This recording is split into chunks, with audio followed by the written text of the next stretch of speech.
point charge. Okay, point charge Q. And we want to find the electric field at the distance r from it. Now, we already know what that is, right? That is E equal to the magnitude of the field is equal to 1 over 4 pi epsilon naught Q over r squared. We know that.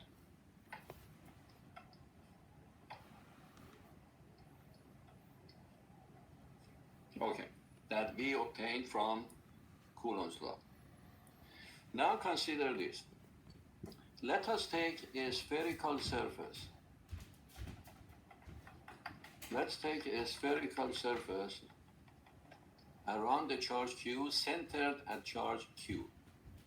Okay, we take a sphere, we take a spherical, in other words, we take a Gaussian surface to be a surface, a spherical surface centered at the charge Q. Now, on this surface, everywhere, the position, the area vector is radially going out. Remember that the outside of the surface is considered as positive. So this is dA. And because of symmetry, if there is any electric field, it should also be either outward or inward because of the symmetry.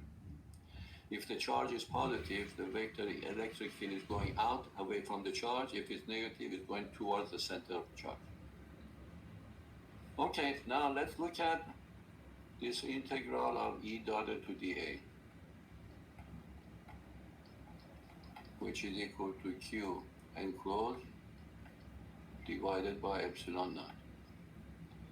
Now, because for each element E dotted to dA, because E and dA are in the same direction, this is just E times dA, because the cosine of the angle between them is 1, because the angle between them is 0.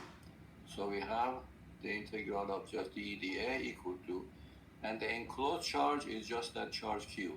So that is Q over epsilon naught. Now, because of symmetry, everywhere on this circle, if there is an E, it should have the same value because of symmetry. So it can come out. So we get E integral over that surface of dA equal to Q over epsilon naught. But what is this integral? This means that you take the tiny elements of area over the surface and just add them all up over the surface. So what do you get? It just says the area of each tiny element of the surface and add them all up over the circle. So this is what? This is just the surface area of that sphere, which is what? Which is 4 pi r squared. So you have E times 4 pi r squared equal to Q over epsilon naught, from which you get E equal to 1 over 4 pi epsilon naught Q over r squared, which is the same thing that we had before. So you see that Gauss's law gives you the same result that you had before.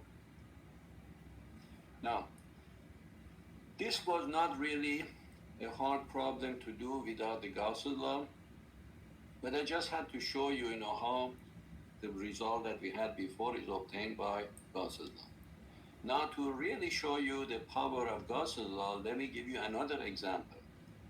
And this other example that I'm going to give you is a very, very important charge distribution that we are going to come back over and over again in this course.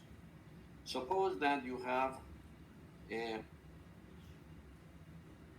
long straight wire of non-conducting material, such as a plastic or something. Let's think about it as a fishing line, okay? Think about a fishing line. A long straight, oops, why can't I get this? Okay, one more time.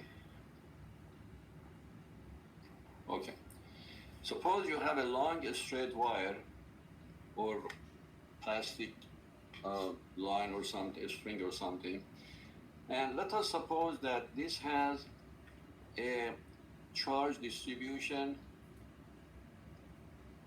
a uniform charge distribution.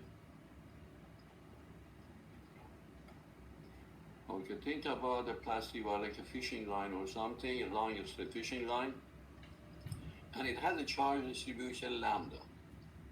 Okay, so lambda is charge per unit length.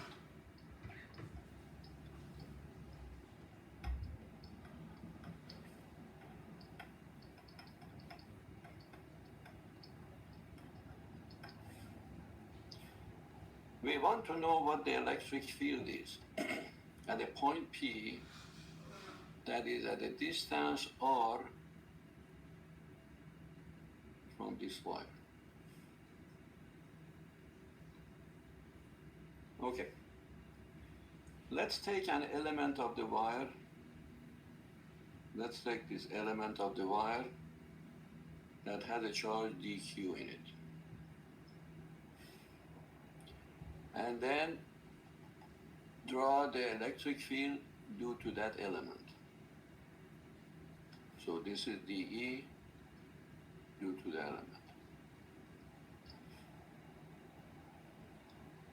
Now, because the element of charge can be treated as a point charge, the magnitude of that dE is equal to 1 over 4 pi epsilon naught dq over r squared, little r squared, which is the distance between the element and the point P. Now, dq,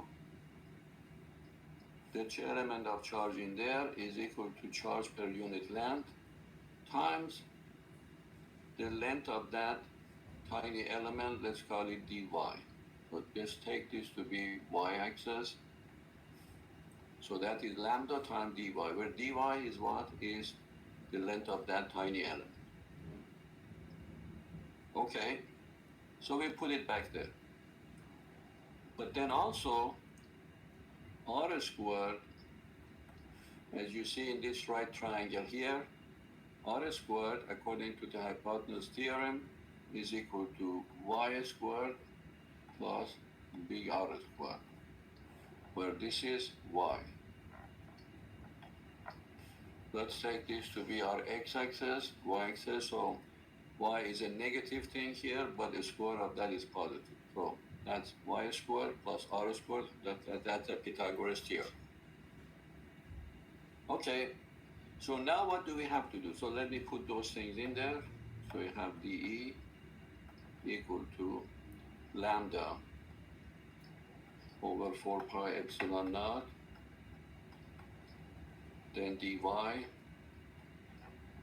divided by y squared plus r squared.